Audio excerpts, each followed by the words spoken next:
শপিস্টিকে আপনাকে স্বাগতম।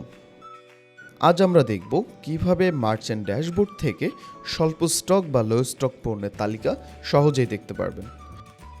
শপিস্টিকে মার্চেন্ট ড্যাশবোর্ডে লগ ইন করার পর বাম পাশের মেনু থেকে ইনভেন্টরি সেকশনের স্বল্প স্টক অপশনে ক্লিক করুন। এখানে আপনি দুটি ট্যাব দেখতে পাবেন, এক স্টোর প্রোডাক্ট এবং গুদাম প্রোডাক্ট।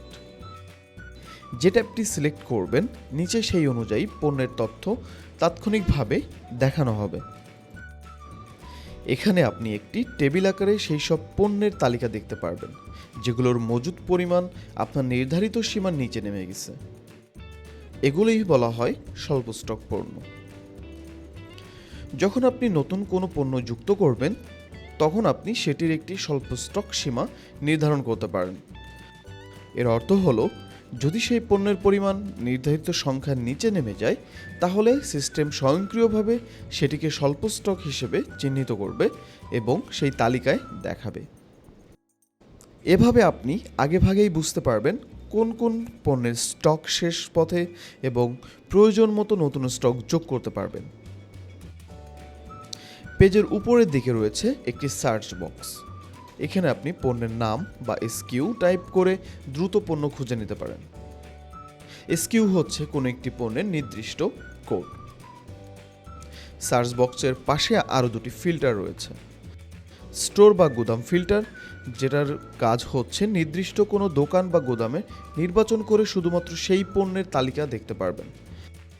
তারপর স্ট্যাটাস ফিল্টার, অ্যাক্টিভ অথবা ইনঅ্যাক্টিভ পণ্যগুলো আলাদাভাবে ফিল্টার করতে পারবেন।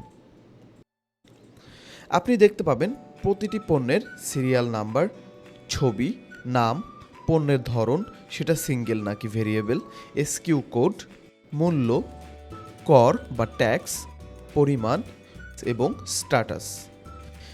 প্রতিটি পণ্যের রেকর্ডের পাশে ডান সাইডে থাকছে 3টি অ্যাকশন বাটন। ভিউ, যেটার মাধ্যমে পণ্যের বিস্তারিত দেখতে পারবেন।